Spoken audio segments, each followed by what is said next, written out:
Are you ready to feel more alive, playful, bold, magnetic? Of course you are. That's why you're here. So let's get started by bringing on more sass as a gateway to more of your sacred self. Welcome to the I'm Perfectly Divine podcast, a place for the strong, sensitive, spiritual seeker to recognize the perfection of your human journey as a pathway to emotional and spiritual worlds through proven and grounded frameworks that support you to live in the wholeness you already are. For over the past 2 decades, I have supported people from all around the world, as well as Fortune 500 companies, to dissolve the divisions within them and live with greater empowerment and love. This podcast is an exploration of the paradoxes that befuddle us as we live our lives being both human and divine. Together, you and I, along with other experts, will navigate integrating psychology and spirituality, the divine feminine and the divine masculine, the darkness and the light, to create greater sacred union from within. I believe through your remembering that you are innately divine, that you will allow yourself to more openly shine. So let's get to it, because your unique light is needed more than ever. Hello and welcome back to I'm Perfectly Divine podcast, or welcome if this is your first time. This podcast, I always say, is for the strong, sensitive, spiritual seeker. And today I am also adding sassy. And if you don't think you're sassy, it's probably because this is an aspect of yourself that has been judged and been looked at in a certain way. And today we are going to talk about why being sassy or cheeky is a part of our sacred self and why it's more important than ever to reclaim this. And as usual, I hope you see that in some of these topics that we are covering, how what seems like these very normal aspects of our life are actually divine opportunities to grow and to remember who we are. And when it comes to being sassy and cheeky, it is this flirtiness with ourselves in life where it brings more aliveness, magnetism, energy to who we are. And I want to also explore why it is such a profound way to emotionally grow. So, to begin with, let's discuss what sassiness might mean to you.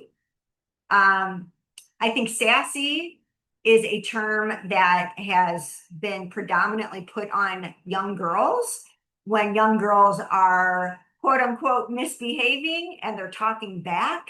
I mean, this can be said to anyone, especially when they're young and they're not following the rules, following along, doing what they're supposed to be doing, and then they talk back or sass back, right?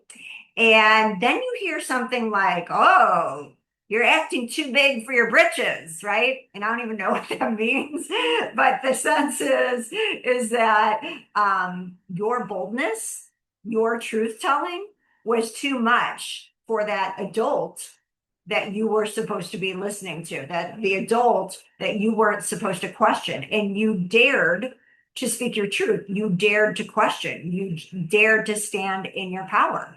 And that wasn't liked, right? And it was like, well, who do you think you are? And this is exactly the gateway in. Who do you think you are? Is I am my truth.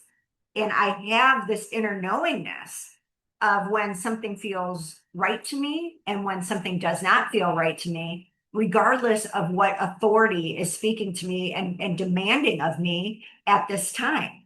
Now, we're also going to talk about how, as with any attribute, there can be healthy versions of it and unhealthy versions, and where we may have gotten rid of sass because we ourselves have engaged in it in unhealthy ways, or have been the recipient of that as well. And so we're going to discuss this. So I think cheeky is a more adult version of being sassy that's more accepted.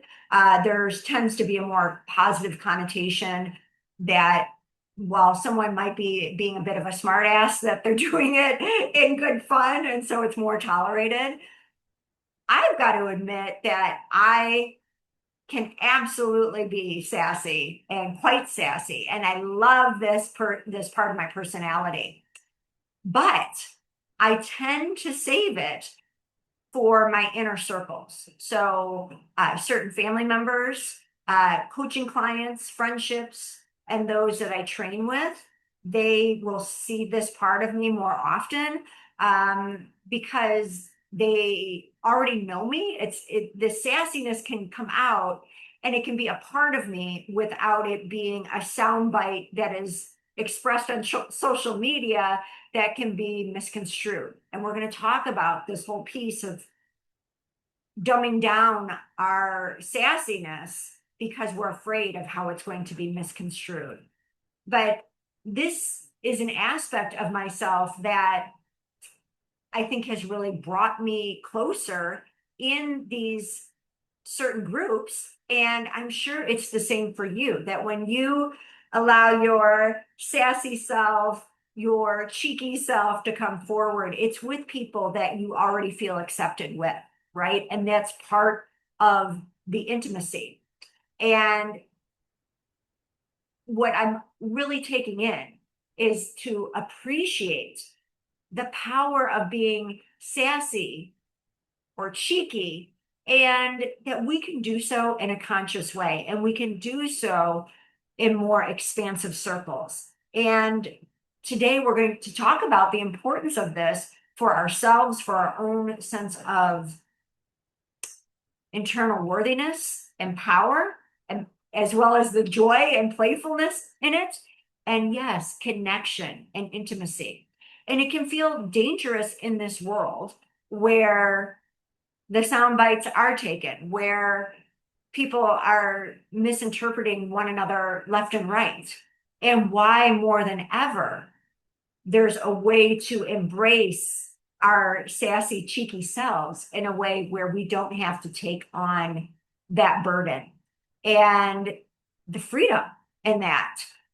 And I think there's something so fun in being able to share this sassy side when I express it in myself, when I see it in others, because there is this yin and yang of the playful and the bold. There's a little bit naughty and a rule breaker, but there's also a consciousness with it where there's respect for others when done consciously, right? And when there is regard for others. So it's really being able to take in how our sass, our cheekiness is a part of the expansive, fun nature of life, and how boring life can get when we're trying to make ourselves neutral. And as a spiritual person or a sensitive person, you may have trained yourself to become so neutral as to not to cause conflict because we so value inner peace. And today is about how do we maintain that inner peace and maintain peace with others while also bringing back some of our innate playful nature. Because again, if this part of us came forward when we were children, it is a part of who we are. And there is a divine innocence to that part of us that has this knowing that can also be playful and take a stand in a way that really is claiming our truth. And so, again, even with that description, there's kind of these two sides to it, right? There's this stance where it can be playful, but there's also this stance of like, I mean business, and I don't know if you're going to receive this or not, but I'm standing in what I believe and how powerful that can be, again, when we are doing so consciously, especially as adults. So we're going to talk more about that. As a sensitive person, I have learned to hide the sassy part of me. And maybe you did too. And this is why I think it's important that we bring this forward. We bring the irreverent aspects of ourselves while also being spiritual. And that's what I love about this, because when we're really talking about I'm perfectly divine, we're holding the both and. We're holding that you can be both. And it's not just this over identification with being sassy or this over identification with being spiritual, which can be very serious. And I've got to follow all these rules. And then it's exhausting. And we're missing the juiciness of life, which is why we came into the human experience, is for the aliveness, is for the juice, is for the joy, and to allow that to be felt within us and around us.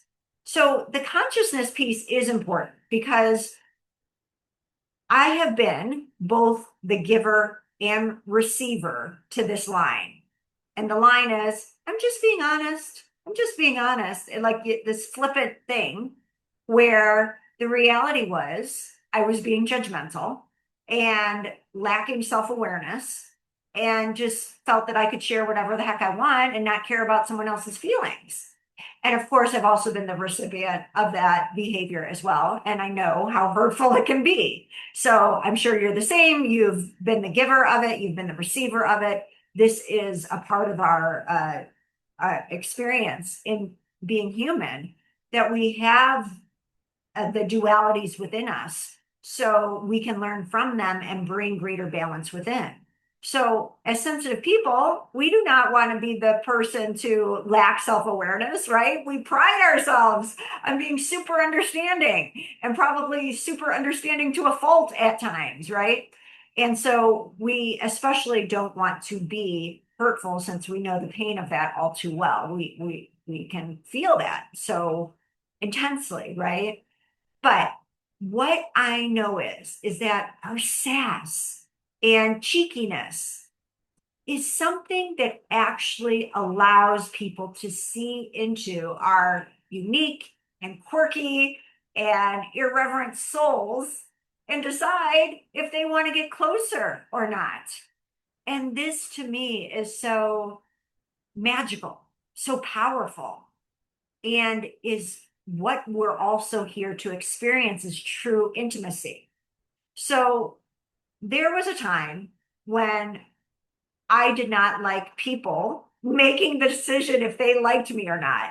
I know this sounds ridiculous. I did not like the idea of people making the decision if they were going to like me or not.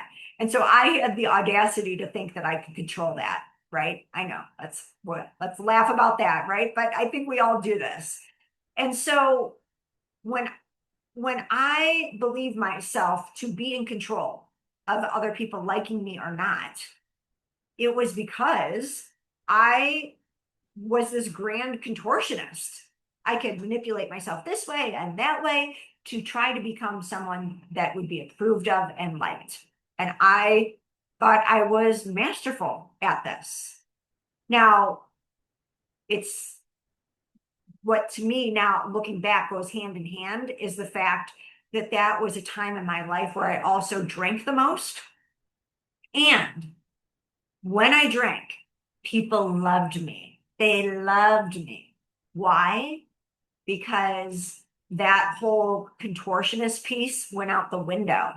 Those barriers that I was trying to conform and fit in and not show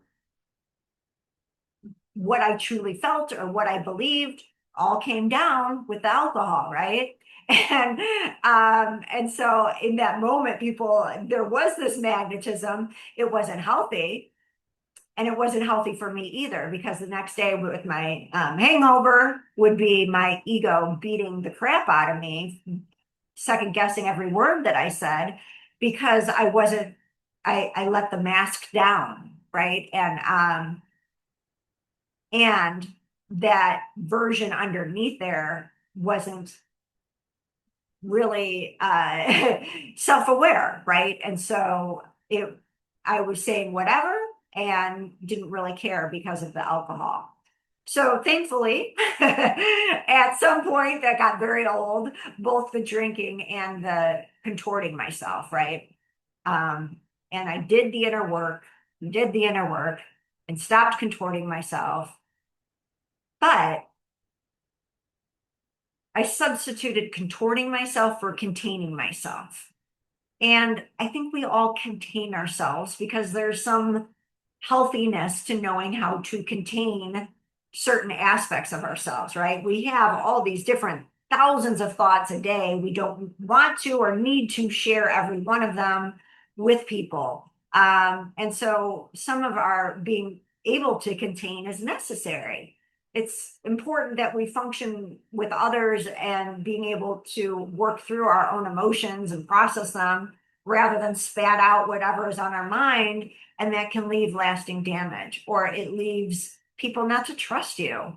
Um, and at the same time, we know that life cannot be completely about being contained, especially if we're trying to maintain not offending others by hiding who you are, right? And so, as sensitive people, we can be really scared of offending others. And I get it. Us sensitive folks, we love our inner peace. We don't want anything messing with our inner peace. And so when we show our sassy or cheeky side, it feels even more risky because we're used to creating peace in our life, and our cheeky side has created some trouble in the past. It may not have been understood. People took us the wrong way. They didn't get our sarcasm or our humor. We came across as, weird, awkward. We made others feel uncomfortable, and then we're uncomfortable even more. And so it just went sideways. And so then we start to bury this part of ourselves. It's like, all right, maybe I'll show it with my best friend, but that's it because everyone else, looks at me weird or whatever. And what I'll say is that sensitive or not, we all do this to some extent. Again, to some extent, it's healthy. We don't need to show every outrageous aspect of ourselves to everyone. Um, for instance, you may have strong opinions about your partner's or best friend's boss, but when you're at an event where the boss is there, you're not just going to shout out what you really think because that would come to as a consequence to the person that you care about, right? So you're going to contain that part of you. And you may also feel completely comfortable with your sexual expression of self, but you're not going to give all the gritty details to your grandmother like you would your best friend. Okay, so this is like where there's healthy containment here. And there's a different level of tolerance and intimacy. And we want to be self aware about this. This is important. Otherwise, there's people, I get it, who lack um, that self awareness. And then what they do is that they just share everything and anything, thinking that is intimacy, thinking that will bring them closer to people. And it's they're hoping that their lack of boundaries will make them feel more intimate, but that is not what true intimacy is. And so of course they only attract other people who lack healthy boundaries, and then that cycle continues where there's a lack of true intimacy and they don't know why. And so the container has to be available. We have to be self-aware enough, and yet we can't have the container control us either, where again, we hide, where we can feel that we are minimizing ourselves because we're afraid of what other people think. And so this is why this aspect of sassiness, which again, on the outside, people are like, what are you talking about? Why is this even being mentioned on your podcast? Isn't this just a frilly thing? It's exactly these things that our ego wants to discount that is the way in to greater emotional well-being, joy, aliveness, and that is a part of our sacred expression. And so we have to, if you hear the ego balking, to honor yourself that you're paying attention. And it's really understanding the both and to the sassy, cheeky side that's allowing ourselves to be seen, but to do so in a healthy way, even though it may create the potential for a negative reaction than your neutral, contained self would. So there's a health to being like, you know what? Like, I need to be me, even though there might be some, sideways, glances at myself, because you want to share this part of yourself in order to genuinely connect. It's taking down the armor. So it's knowing when the container is healthy, when it's needed, and when to let the walls down. And as sensitive people and spiritual people, we tend to have these walls up when it comes to this side of ourselves that is an offering of a gateway to walk through with greater love. And so to do so, there's a few things that it requires of us that I have been practicing and that I will share with you. Number one, we want to be able to recognize the source of our sassiness, of our cheekiness. And here's what I mean by this. Is your sassiness being used as an ego defense to feel right, better, superior? Because this is how sassiness and cheekiness turns into arrogance that isn't healthy. And it's just about proving yourself to be better than others. And people feel that.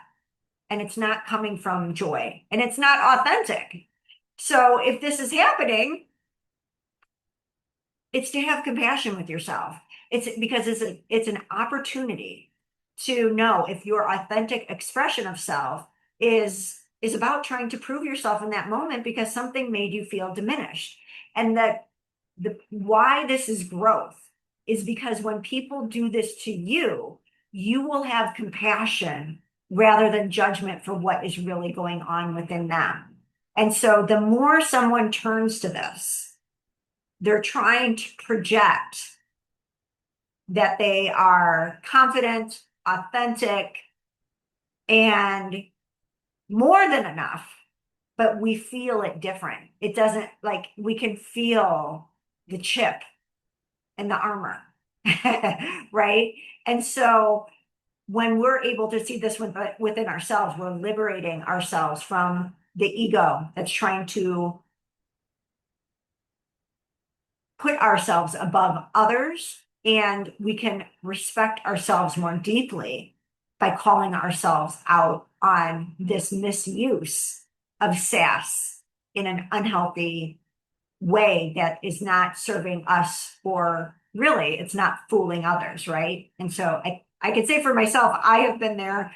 And again, we learn to experience more of our divinity by having remembrance through our experiences in our humanity. And so we can always come back to compassion for ourselves and others by remembering that. Number two is to remember that you can be sensitive or you could be tightly controlled. And either way, you can still offend someone, right? So when we're sensitive to others, when we're trying to control what others think of us, people are still going to get triggered by you. It does not matter. And you can't control that, nor should you control other people's triggers. And for sensitives, usually we were the ones within the family dynamics. When there was conflict, we could be the bridge, right? And so we are the ones that know exactly what not to do to provoke conflict, misunderstanding. And so that can become a part of our ego trying to protect us that we no longer need, that is keeping us from having deeper connection and deeper self-worth and able to claim our own needs in the situation. And if you are trying to take care of other people's triggers, first of all, you are inhibiting them from their growth and you're inhibiting yourself by taking responsibility for something that is not yours. And the more you take responsibility for something that is not yours, your ego is proclaiming that you are somehow superior to another person. I know you don't consciously believe this. Consciously, we think that I'm being the loving person, but we're basically saying, I don't trust this other person to ultimately grow. And that has never been the case. When I have watched people who I thought, oh my gosh, they are just like, just not in the self-awareness program whatsoever. But I've given them grace. I've had compassion because I've been in the same boat of lacking self-compassion and nowhere near it. That they find their way because that is the grace of the divine. The grace of the divine is always working for us and through us. But if you're being the rescuer, trying to heal other people's triggers, you're taking away their opportunity. And it's a misuse of the divine awareness within you that is meant to be used for you and not someone else. So it's very unconscious, but we want to be aware of this. And the gift in this is that it frees us because it's like, no matter what someone else has done, if the emotional trigger comes from you, it is yours to address and process, and vice versa. If someone says to you that you triggered them, you can take responsibility for your part of a misunderstanding, but you are not responsible for another person's emotional trigger. That came through them and that is theirs to address. And so the more we understand the difference between, this is mine and this is another person's, the more we have freedom to be ourselves. And then third, which goes along with it, is to let people think what they want to. Let them think what they want to think about you. Sensitive people are super duper understanding, which is why we need to build resilience to being misunderstood. And I know this is a hard pill to swallow. I mean, for so long, like it's just you as a sensitive person, you want to be more understood because you feel so misunderstood. But the whole point to our sensitivity is that we can be the ones that continue to understand and be the ones that continue to be misunderstood because we don't need others to get us. And that is part of building our internal strength. We don't need others to get us just because we can get them. It's not a tit for tat thing. And so we need our own inner approval. And that is how we gain more comfortable with our true selves and our divinity. And the more and more comfortable we become with being bold, even outrageous, and still be respectful of others, the more at peace we feel because we are just living our life in a way that is in alignment with our values and also is the aliveness, honors the aliveness that is uniquely within you.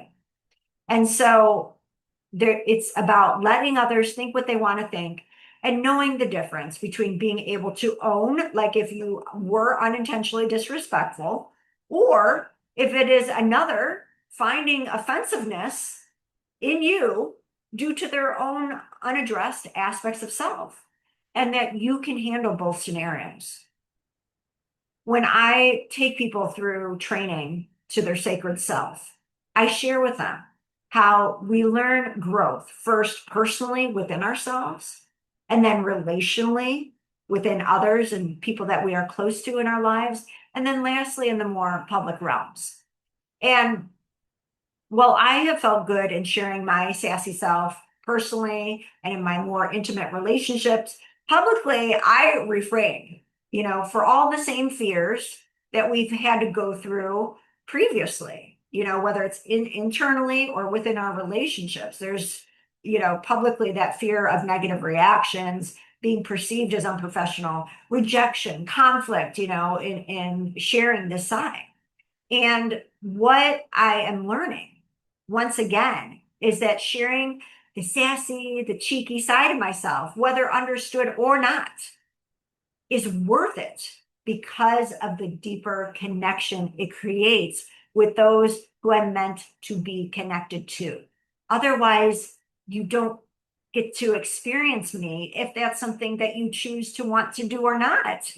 And I would rather you experience more of the fullness of me and I experience more of the fullness of you if this is something that we're drawn to with one another. And if we're not, that's okay too. My whole message in this podcast and in life is that our humanity is the pathway to our divinity. And humanity is purposefully challenging and messy and not linear. And in our sass, in our cheekiness, it's what makes each of us like unique and odd and quirky and fun. And it's so those that we are meant to be playful and connected to and play in life with, it's going to connect. And for others, not so much. And what I want to say is not only is that okay, that someone doesn't like me, doesn't like you, it is a part of our growth to accept the discomfort of being disliked. And the gift for all of us when we can accept the discomfort at first of being disliked is that it becomes more comfortable because what you have given to yourself is the freedom of being both liked and disliked for exactly who you are.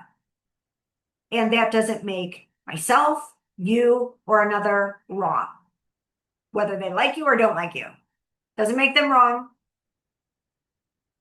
It just is the energy. And that's how I want to put it. It not only just is, but also it's the attraction and magnetism for your people, for the people you're meant to resonate with.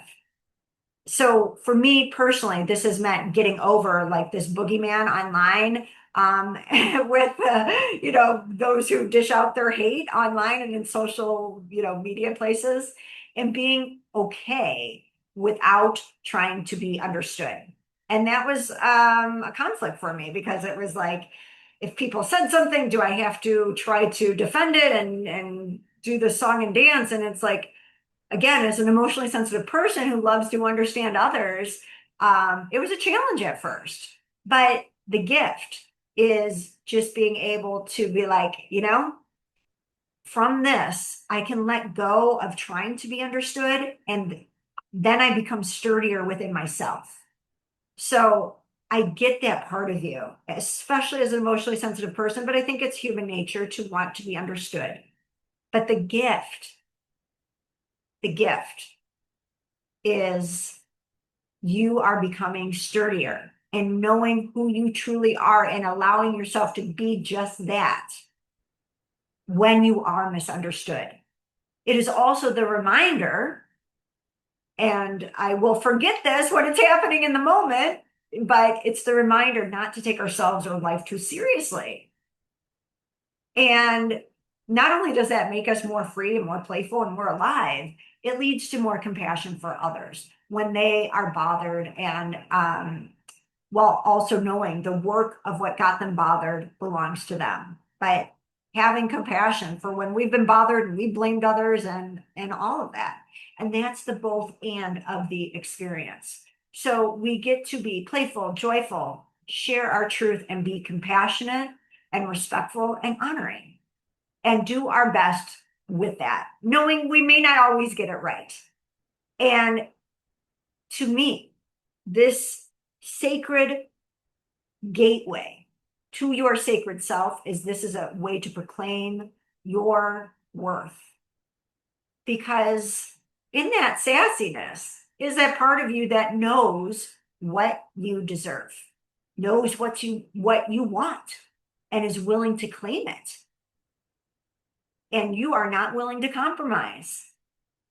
And sometimes our spiritual selves, it's about compromise, and sometimes it isn't.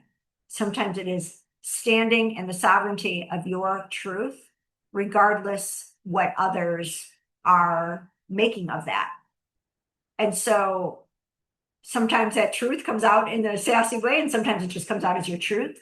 And either way, this is your practice. This is your power. This is your sacred self. And this has to be a part of our sacred self because it naturally came forward through you as a youth in your divine innocence. And you knew this part of you and you allowed it to come forward. And you spoke with gusto until that was judged or shamed or made you feel less loved. And now it's time to reclaim that gusto, that sass, that cheekiness, that joy, that playfulness in ways that honors your truth. And the beauty, the joy is when there is a match in our truths. And it's not like it's an exact match. It's like when someone is able to speak the words that are within you, but you haven't quite found the way to express it, or how another is mirroring for you exactly what you want to proclaim in a healthy way.